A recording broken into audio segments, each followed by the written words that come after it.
왜 이렇게 가렵지? 왜 이렇게 가렵지? 미치겠네. 아휴, 이제 좀 살 것 같다. 구급차를 불러. 빨리 병원에 데려가. 빨리. 혹시 스트레스를 받을 때나 밤늦게까지 일할 때 뒷목이 간질간질하게 가려운 느낌을 받은 적이 있나요? 혹은 귀 뒤나 목덜미, 윗등 부근의 피부에 붉은 발진이 올라오고 아무리 긁어도 가려움이 가라앉지 않으며 하얀 옷 위에 작은 각질 가루가 떨어진 적은요? 또는 발목이나 종아리 부위가 가끔 개미가 기어다니는 듯이 가렵고 특히 오랫동안 서 있었던 하루의 저녁, 그럴 때 더 심해지지 않나요?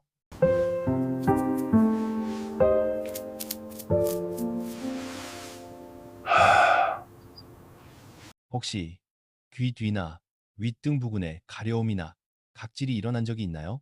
만약 그런 적이 있다면 당신만 그런 게 아닙니다. 한국의 장년층의 60% 이상이 몸의 한두 곳 이상에서 반복적인 가려움을 경험했다고 답했습니다. 하지만 그중 10명 중 8명은 피부가 건조해서 그렇겠지, 계절 알레르기겠지 하며 그냥 넘깁니다. 대한피부과학회 자료에 따르면 이색이 그중 약 15%는 나중에 그 가려움이 단순한 피부 문제가 아니라 대사 이상, 간담 질환, 정맥순환, 장애, 초기 신호였다는 사실을 알게 됩니다. 나쁜 소식은 이를 제때 관리하지 않으면 가려움이 만성화되어 피부 손상, 염증, 수면의 질 저하로 이어진다는 점입니다. 하지만 좋은 소식도 있습니다. 원인을 정확히 알고 생활 습관 몇 가지만 바꿔도 가려움, 긁음, 손상, 더 가려움의 악순환을 단 몇 주 만에 끊을 수 있습니다. 아우 진짜. 이후도 못했더니 조졌어. 눈이 약간 누렇게 변하고 소변색이 짙어졌습니다. 제 이름은 박지훈, 49살. 한강 근처의 작은 아파트에서 살고 있습니다. 이야기는 아주 평범하게 시작됐습니다. 봄밤, 컴퓨터 앞에서 일을 하던 중 갑자기 뒷목이 따갑고 가려운 느낌이 밀려왔습니다. 처음엔 목이 물린 것처럼 가볍게 여겼지만 긁을수록 더 가렵고 하얀 각질 조각이 어깨 위로 떨어졌습니다. 아내 지연이 말했습니다. 새 프로젝트 때문에 스트레스 받은 거 아냐? 나도 그럴 거라 생각하며 뜨거운 물로 샤워를 하고 잠이 들었습니다. 그런데 다음날 아침 거울을 보니 뒷목 피부가 더 붉게 달아올라 있었고 머리카락이 들러붙어 있었습니다. 그때부터 불안해지기 시작했습니다. 며칠 뒤 가려움이 두피로 번졌습니다. 특히 헬멧을 쓰거나 목이 닿는 옷을 입을 때마다 따갑고 간질간질한 느낌이 심해졌습니다. 이건 지루성 피부염이에요. 스트레스와 호르몬 변화로 피지선이 과활성화된 거예요. 결국 나는 종로의 피부과 전문의 김민서 원장을 찾아갔습니다. 김 원장은 현미경으로 두피를 비추며 내 근무 시간, 샴푸 습관, 사용 중인 제품까지 꼼꼼히 물었습니다. 진찰을 마친 뒤 그녀가 말했습니다. 이건 지루성 피부염이에요. 네, 스트레스가 많을 때 코르티솔 호르몬이 올라가면 피지선이 과하게 작동하고 그 틈을 타 말라세지아 곰팡이가 증식하면서 염증과 가려움이 생기죠. 곰팡이라는 말에 순간 소름이 돋았지만 김 원장은 미소 지으며 덧붙였습니다. 걱정 마세요. 위험한 병은 아니에요. 피부 관리만 제대로 하면 충분히 좋아집니다. 그녀는 케토코나졸 성분의 샴푸를 처방해주며 이렇게 당부했습니다. 하루 걸러 한 번씩 감고 감은 뒤엔 꼭 두피를 완전히 말리세요. 왜 이렇게 가렵니?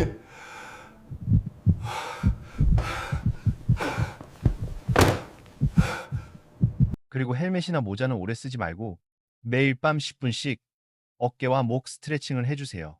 왼쪽 가슴 부위가 가렵고 약한 압박감이나 화끈거림이 동반된다면 이는 심장이나 관상동맥 질환의 초기 신호일 수 있습니다.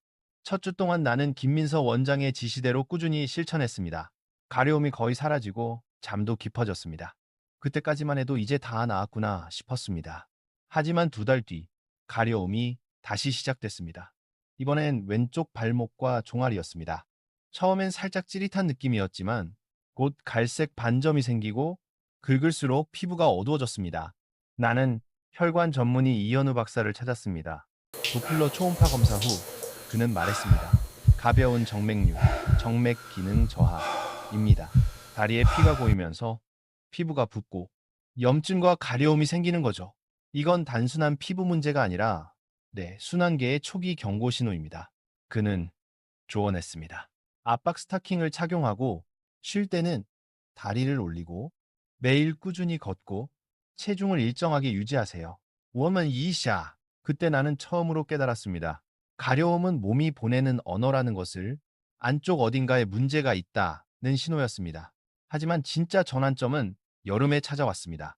어느 날 밤 손바닥과 발바닥이 불에 댄 듯 화끈거려 잠에서 깼습니다. 수천 마리 개미가 기어다니는 느낌. 찬물에 손을 씻어도 진정되지 않았습니다. 다음 날 아침 눈이 약간 누렇고 소변색이 짙은 것을 보고 급히 대학로 소화기내과 장도윤 교수를 찾아갔습니다. 검사 결과 간 효소와 빌리루빈 수치가 상승, 간 내부 담관이 약간 확장된 상태였습니다. 즉, 초기 담즙, 정체 담즙, 정체증이었습니다. 장 교수는 설명했습니다.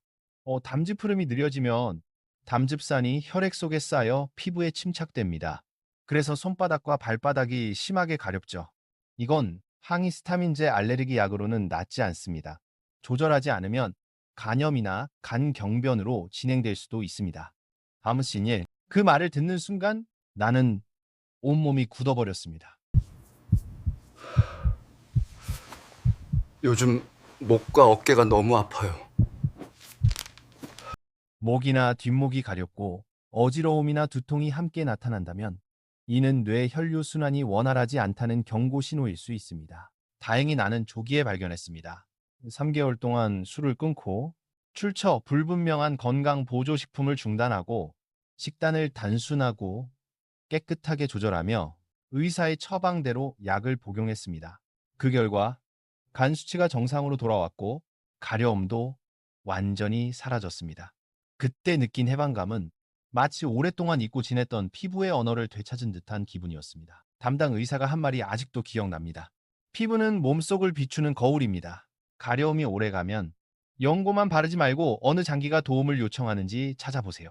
이건 나만의 이야기가 아닙니다. 매일 수백 명의 환자들이 가려움 하나로 병원을 찾지만 검사 결과 간, 신장 혹은 혈관에 이상이 있는 경우가 많습니다. 어떤 이는 담즙, 정체성 간 질환, 어떤 이는 초기 신부전 콩팥 기능 저하, 심지어 혈액암을 조기에 발견한 경우도 있습니다. 밤마다 간지러워서 미칠 것 같습니다. 그래서 가려움을 결코 가볍게 여겨서는 안 됩니다. 그건 단순한 피부 반응이 아니라 몸속 장기가 보내는 긴급 신호일 수도 있기 때문입니다. 오늘 저는 박지훈입니다. 그리고 지금부터 제가 직접 경험하고 환자들에게도 효과가 있었던 가려움을 이해하고 다스리는 방법을 나누려 합니다. 다음 이야기에서는 다음 4가지를 말씀드릴 겁니다. 몸속 질환과 연결된 3가지 위험한 가려움 부위입니다. 피부질환성, 가려움과 내부 장기성 가려움의 구분법, 가려움 긁음, 손상 불면의 악순환을 끊는 일상 습관, 그리고 40세 이후 반드시 알아야 할 내면 피부관리 3원칙. 이 모든 것은 간단하고 집에서도 실천 가능하며 임상 연구로 효과가 입증된 방법들입니다. 마지막까지 함께 해주세요. 아마 오늘의 작은 변화 하나가 당신을 끝없는 가려움과 불면의 고통에서 구해줄지도 모릅니다. 그리고 어쩌면 몸속에서 조용히 진행 중인 질병을 미리 발견하는 계기가 될 수도 있습니다. 3번의 경고성 가려움을 직접 겪고 나서 나는 몸이 보내는 신호 하나하나에 훨씬 더 귀 기울이게 됐습니다. 피부의 부위마다, 가려움의 느낌마다 각기 다른 언어로 말하고 있다는 것을 알게 되었죠.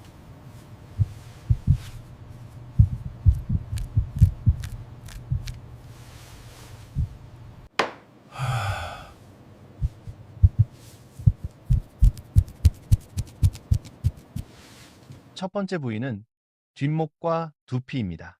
대부분의 직장인들은 이 부위가 가려우면 샴푸가 안 맞나 보다 혹은 비듬 때문이겠지 라고 생각합니다.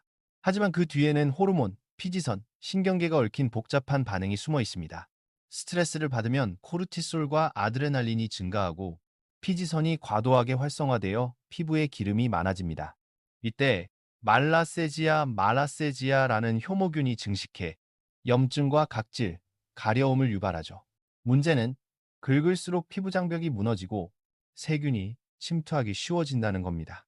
그런데 더 흥미로운 사실은 뒷목의 가려움은 단순히 피부 때문만은 아니라는 것. 이 부위는 목 근육과 상부 경추신경과 깊게 연결되어 있습니다.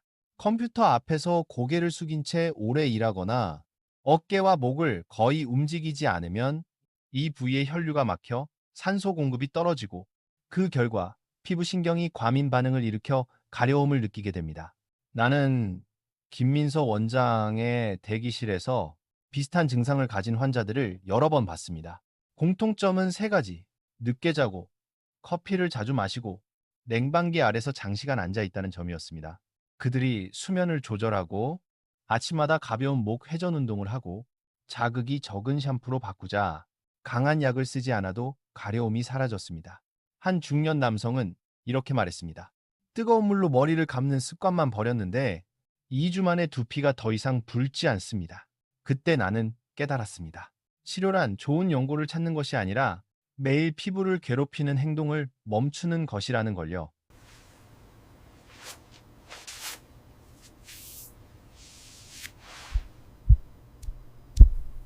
두 번째 부위는 발목과 종아리 아래쪽입니다. 아직도 기억납니다. 이현우 혈관외과 의사가 도플러 영상을 보여주던 그날을요. 화면 속에는 푸르스름한 뿌리 같은 정맥줄기들이 얽혀 있었고 그 사이 제대로 닫히지 않는 판막 때문에 피가 아래로 역류하며 고여있는 모습이 보였습니다.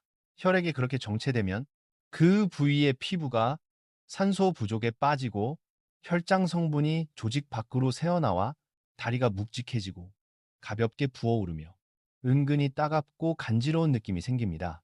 서울의 많은 어르신들이 이런 발목 가려움을 단순히 겨울철 건조한 피부라고 생각하고 보습제만 바르고 끝냅니다. 하지만 이미 정맥이 늘어나거나 판막이 약해진 상태라면 그건 빙산의 일각에 불과합니다. 이현우 의사는 제게 이렇게 말했습니다. 이 상태를 방치하면 정체성 피부염이 생기고 더 나아가면 정맥 궤양으로 이어집니다. 그땐 가려움이 아니라 통증이 될 겁니다. 그 말이 온몸을 소름 돋게 했습니다. 그날 이후 나는 세 가지를 꾸준히 실천했습니다. 첫째, 의료용 압박 양말을 착용하고 둘째, 잠들기 전 15분간 다리를 베개 위 20cm 높이로 올리기. 셋째, 하루 30분 걷기였습니다. 그리고 작은 습관 하나를 더했습니다.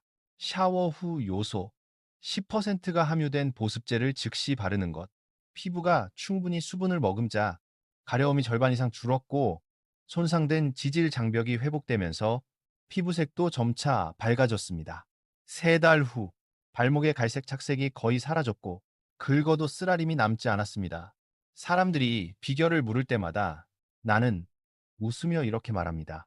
오래 서 있지 마세요. 그리고 다리 가려움을 별일 아니겠지 하고 넘기지 마세요. 정맥 기능 저하는 단지 나이 탓이 아닙니다.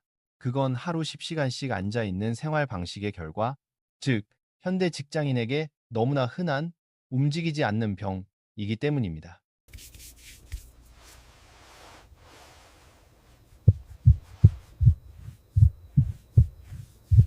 세 번째 부위는 손바닥과 발바닥입니다. 이곳은 내가 가장 두려워하는 부위입니다. 왜냐하면 직접 겪어봤기 때문이죠. 이 부위의 가려움은 다른 곳과 완전히 다릅니다. 따갑고 찌릿하며 밤에 특히 심해집니다. 간이나 담도가 문제를 일으키면 담즙산 쓸개즙의 염분 성분, 이 피 속에 쌓이게 됩니다. 이 담즙산이 피부 아래의 모세혈관까지 스며들어 가려움, 수용체를 자극하죠. 담즙에는 강한 산 성분이 있어 피부 조직에 닿으면 타는 듯한 화끈거림이 생깁니다. 장도윤 소화기내과 의사는 내게 이렇게 말했습니다. 뜨거운 물로 목욕하거나 세게 긁지 마세요.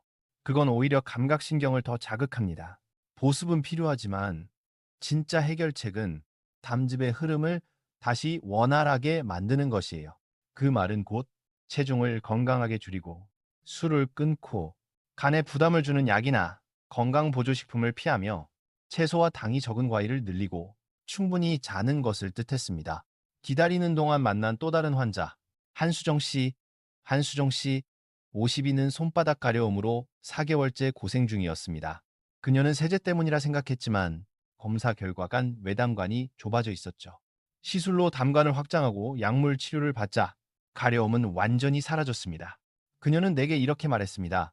조금만 더 늦었으면 담관염으로 입원했을 거예요. 그 말을 들으며 나는 확실히 깨달았습니다. 몸은 항상 먼저 신호를 보낸다. 다만 우리가 너무 바빠서 듣지 못할 뿐이라는 걸요. 친구들과 모임 자리에서 내 이야기를 들은 한 친구가 놀라서 물었습니다. 가려움이 간이나 신장, 혈관이랑도 관련이 있어? 나는 미소 지으며 대답했습니다.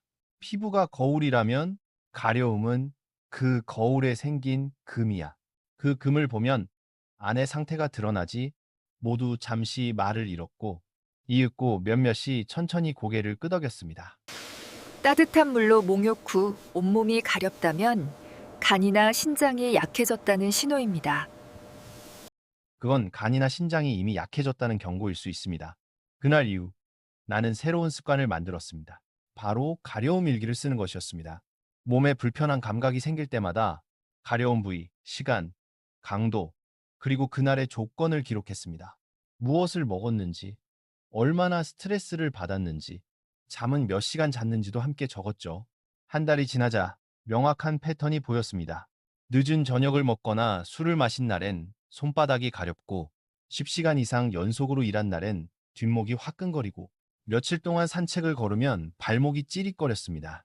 그 기록 덕분에 나는 더 이상 가려움을 두려워하지 않았습니다. 원인을 알게 되니 어떻게 대처해야 할지도 알게 된 거죠. 몸의 신호를 스스로 읽는 그 느낌은 묘하게 자유롭고 편안했습니다. 피부는 이제 치료해야 할 것이 아니라 내 안의 친구가 말을 거는 통로가 되었으니까요. 지금 이 글을 읽으며 혹시 당신도 뒷목이 근질거리거나 발 뒤꿈치가 따갑거나 발바닥이 화끈하다면 제발 가볍게 넘기지 마세요. 단순한 피부염일 수도 있지만 간, 신장, 혈관이 보내는 첫 번째 경고장일 수도 있습니다. 기억하세요. 가려움은 판결문이 아니라 신호입니다. 그리고 좋은 소식은 그 신호는 당신이 귀 기울이면 해석할 수 있다는 것입니다. 조금만 주의 깊게 듣고 검진하고 생활을 조정하면 됩니다. 다음 이야기에서는 겉보기에 단순한 전신 가려움 뒤에 숨은 위험한 질환 사례, 그것을 계절성, 피부성, 가려움과 구분하는 방법, 그리고 내가 수많은 의사에게서 배운 가려움 해독 3원칙을 자세히 알려드리겠습니다. 끝까지 함께하세요. 가려움을 이해하는 순간 당신은 이미 자신의 몸을 이해하기 시작한 것이니까요. 나는 한때 가려움이라는 것을 다 안다고 생각했습니다. 하지만 그런 확신은 전신이 가려운 환자들을 만나고 완전히 무너졌습니다. 그들의 가려움은 특정 부위가 아니었습니다.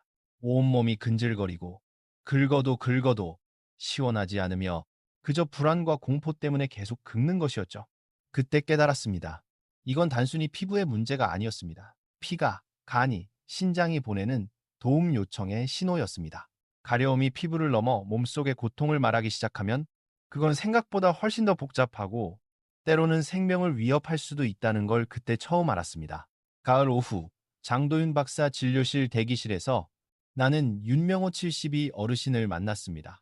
마른 체구에 양손은 긁어서 생긴 상처로 얼룩져 있었습니다. 그분이 조용히 말했습니다. 밤새 가려워서 미칠 지경이에요. 마치 피부 밑에 무언가 기어다니는 것 같아요. 긁으면 따갑고 안 긁으면 견딜 수가 없어요. 가까이서 보니 등과 팔 피부는 건조하고 갈라져 작은 출혈 자국이 있었습니다. 검사를 마친 장 박사는 결과를 보며 말했습니다. 신장 기능이 떨어졌습니다. 요독성 소양증, 우레믹, PRE2C예요. 그 설명을 덧붙였습니다. 신장이 제 역할을 못하면 이 요소, 유래, 히스타민 같은 노폐물이 몸에 쌓이게 됩니다. 이 물질들이 신경 수용체를 자극해서 온몸이 가렵고 특히 밤에 심해집니다. 아무리 긁어도 나아지지 않는 이유죠. 그리고 이렇게 조언했습니다. 이럴 땐 알레르기 약보다 혈중인 수치를 조절하고 투석 효율을 높이며 피부의 수분을 유지하는 게 더 중요합니다. 진료가 끝나고 윤어르신이 천천히 일어나 두 손을 떨며 문을 나서는 모습을 보았습니다. 그 순간 나는 깨달았습니다. 어떤 가려움은 연고로는 절대 낫지 않는다. 그 뿌리는 우리가 볼 수 없는 몸속 깊은 장기에 있기 때문입니다. 그 무렵 오래된 친구 박성우에게서 메시지가 왔습니다. 뜨거운 물로 샤워만 하면 온몸이 가려워. 발진도 없는데 미치겠어. 나는 곧바로 예전에 의사에게 들었던 말을 떠올렸습니다. 따뜻한 물에 닿을 때 가려움이 심해지면 적혈구 증가증이나 혈액 질환을 의심해야 합니다.